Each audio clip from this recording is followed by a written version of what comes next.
Good morning বন্ধুরা, তোমরা ভালো আছো তো? দেখো অনেক বেলা হয়ে গেছে আজকে, তো এত বেলা এসেই যে দোকান খুলছি, ভাই নেই, ভাইয়ের দোকানটাও খুলে দিচ্ছি। তো আমাদের দোকানটাও খোলা হয়ে গেছে, বাড়ির কাজকর্ম শেষ করেই যে এত বেলায় দোকান চলে এসেছি। তো এত বেলায় এসেই যে ঝাঁট দিতে হবে, তো খুব খারাপও লাগছে, অনেক বেলা হয়ে গেছে। এই যে ঝাড়ু ধরে নিয়েছি, ঝাঁট না দিলে উপায় নেই। তো দোকান মানেই একটু পরিষ্কার পরিচ্ছন্ন করতে হবে। ভাই থাকলে কি হয়, এই কাজগুলো সব করে লাই ভোর ভোর। তো অনেক বেলা হয়ে গেছে, তো আমার খুব লজ্জাও লাগছিল, বাইরটায় ঝাঁট দিচ্ছি যে। তো 10টা বেজে গেছে, তো তাই খুব মনটাও কীরকম লাগছিল, এত বেলায় কাজ সাথে লজ্জা লাগে, বোঝানো কীরকম লাগে। তো আমাদের দোকানের সামনে কি বলো তো, জলের ব্যবস্থা নেই সেরকম। তো থাকবো খাবো সারাদিন, তো জল তো লাগবে, অনেক অনেক দূরের কল থেকে জল আনতে হয়।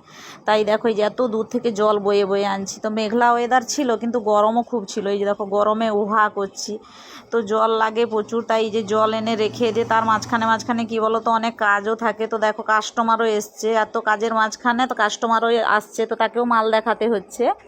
তো এই যে দেখো হরেক মাল দেখাচ্ছি, তো কেননা একাই সব হাইরান হতে হয়, কেউ তো আমাকে হেল্প করার থাকে না। তো ভাই থাকলে একটু হেল্প হয়, ভাই নেই বলে দেখো এই যে ভাইয়ের দোকানটায় পান বিক্রি করছি, কে এটা সেটা নিচ্ছে। তো অনেক কিছু ব্যাপার থাকে, খুচরো খুচরো দোকান হলে। তার মাঝখানে কি বলো তো, নিজেদেরও তো কিছু কাজকর্ম থাকে। দেখো নিজের ব্লাউজগুলো একটু হুক লাগাচ্ছি, তো এত কাজ থাকে। তো সবাই ভাবে যেন আমি বেকার বসে থাকি, শুধু ভিডিও বানাই। আজকে ছিল বৃহস্পতিবার, মা বলছিল বাড়িতে কোনো সবজি নেই, তাই সবজিওয়ালা এসেছিল, একটু সবজি কিনতে চলে গেছি।